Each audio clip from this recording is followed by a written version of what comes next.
कार्यक्रम रखा गया है। लोगों को हम लोग अनवरत बताते रहते हैं कि गुलामी छोड़ो और समाज जोड़ो। कल तक आप अंग्रेजों के गुलाम थे, आज नेताओं के गुलाम हो। हर कम्युनिटी से एक दो नेता बना लिए जाते हैं, पार्टियां बना करके खड़ा कर देती हैं, उसी के आधार पर वोट ले लेते हैं। जब उनको हक हिस्सा देने की बात आती है, चाहे शिक्षा के संबंध में, स्वास्थ्य के संबंध में, रोजगार के संबंध में, नौकरी के संबंध में, उनके सामाजिक समरसता के विषय में, तो फिर वो नेता मूक दर्शक बन जाता है, लड़ाई नहीं लड़ पाता है। तो उनको हक कैसे मिले, हक की लड़ाई लड़ें, अपने बच्चे बेटा बेटी के संबंध में सोचें, नेताओं का चक्कर छोड़ें, अपने बेटा बेटी के चक्कर चलाएं। अच्छा, कांग्रेस 20 दिसंबर जिसमें बेरोजगारी, महंगाई, किसानों से जुड़ी समस्याओं को लेके वे यूपी का पूरा भ्रमण करेंगे। ये नौटंकी है। जब लंबे समय तक देश में और प्रदेश में कांग्रेस का शासन था, तब इन लोगों ने ध्यान क्यों नहीं दिया? तब इन लोगों ने विकास की बात क्यों नहीं की? आज जो कर रहे हैं, आज उनको दिखाई दे रहा है। एक महिला आरक्षण तो नहीं पास कर पाए, जातिवार जनगणना की बात करते हैं, और लोकसभा के अंदर जब 2011 की जनगणना सार्वजनिक करने की बात विपक्ष ने उठाया, कांग्रेस और बसपा सपा की मिली जुली गवर्नमेंट थी, तब तो आपने उस बिल को ही सदन में फाड़ दिया राहुल जी ने। आज किस मुंह से बोल रहे हैं? ठीक है, वो अपना करें भैया, लोकतंत्र है, सबको पावर है, सबको अधिकार है, वो अपना सड़क पर करें। हम लोग गांव में जनता को बता रहे हैं कि भाई जो एनडीए की सरकार है वो 6,000 रुपया किसान सम्मान निधि सीधे खाते में भेज रही है। जो बसपा सपा कांग्रेस के लोग हैं, ये परेशान है कि हम उनके साथ रहने वाले जो बिचौलिए टाइप के लोग हैं वो परेशान है, वो उनको परेशान करते हैं। जो राशन बीच में लूट लेते थे, वो राशन सीधे लाभार्थी के यहाँ पहुंच रहा है, इस नाते वो लोग परेशान हैं। तो इस परेशानी से वो लोग चाहते हैं कि फिर हम लोग सत्ता में आवें, और बीच में जो हमारे साथ रहने वाले लोग हैं, जो बिचौलिए हैं, समाज का हक लूटते हैं, उसको उनको लाभ मिले, उनकी यही मंशा है।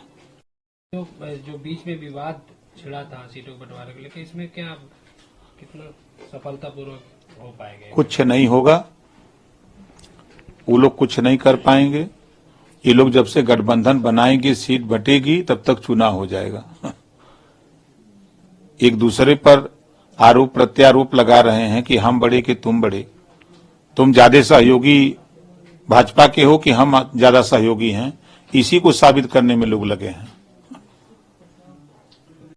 जो उनके पास से करोड़ों की नकदी बरामद हुई थी, वो कह रहे हैं कि ये हमारे व्यापारिक कंपनियों का है, परिवार के व्यापारिक कंपनियों का ये हमारा पैसा है। आयकर विभाग का जो है वो रुख आने दीजिए, वो बताएगा काला है कि सफेद है।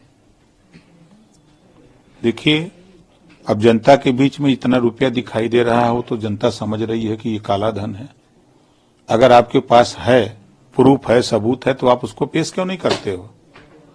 इतना रुपया छुपा के रखने के लिए किसने कहा है? सपा राष्ट्रीय अध्यक्ष अखिलेश यादव, सुरक्षा व्यवस्था शर्म की बात है, सरकार सुरक्षा के नाम पर लोगों को डराने की कोशिश कर रही है। संसद सुरक्षा को लेकर उन्होंने बोला।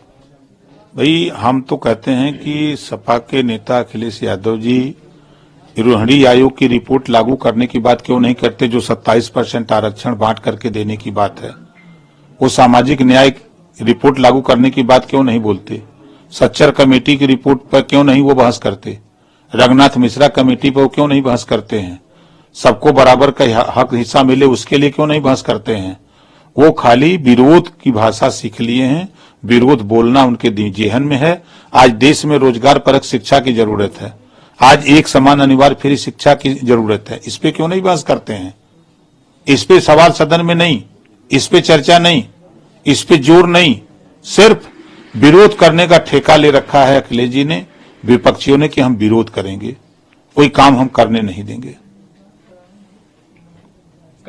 घुमाया गया था, उसको लेकर भाजपा ने एक महिला 5 सदस्यीय महिला खोज टीम बनाई है, जो वहां कर्नाटक में गई है। वहां पे जो जांच रिपोर्ट होगी वो जेपी नड्डा को सौंपेगी वो टीम। वहीं कांग्रेस सरकार का कहना है कि कांग्रेस सरकार ने पूरी तरह से एक्शन लिया है, हमने सभी दोषियों को गिरफ्तार किया है और कड़ी से कड़ी कार्रवाई की जा रही है उनके खिलाफ। देखिए, हम ऐसी घटनाओं की हम निंदा करते हैं, ऐसी घटना नहीं होनी चाहिए। सरकार की तरफ से टीम गठित हो गई है, जो रिपोर्ट आएगी उस रिपोर्ट पर सख्ती से कार्रवाई की जाएगी।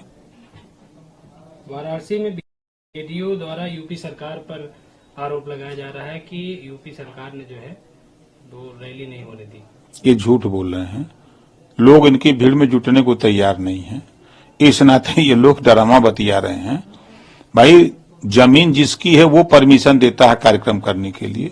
सरकार तो आपको सुरक्षा के लिए अनुमति देती है ना। आप वहां से लिखवाओ, जमीन के मालिक से लिखवाओ, आपको अनुमति मिल जाएगी। हम कहें जमीन वाला लिख के दे, आप चले जाओ थाने पर, वो जांच कर लेगा, एसडीएम परमिशन दे देगा। ये जाते नहीं है खाली झूठ बोल करके।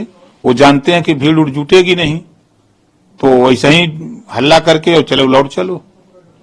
जेडीयू कह रहा है कि पहले जिसकी जमीन थी उन्होंने कहा था कि यहाँ पे आप रैली कर सकते हैं, फिर उसके बाद उनका आरोप है कि भाजपा सरकार के जो है दबाव में उसने मना किया। ऐसा तो हमने नहीं देखा कि जो जमीन दे और फिर बाद में मुकर जाए। अगर वो दिया था तो फिर मुकरा क्यों? कोई ना कोई बात होगी तभी ना।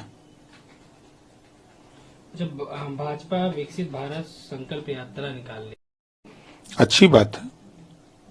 जो योजना जनता तक पहुंचाई जा रही है, जनता को जानकारी दी जा रही है, तो जिनको जानकारी नहीं है वो जानकारी करके लाभ उठाएंगे। जिनको लाभ मिला है वो भी अपना प्रचार प्रसार करेंगे कि भाई आपको इस तरह लाभ मिला है, आप भी इसको लेने के लिए तैयारी करो।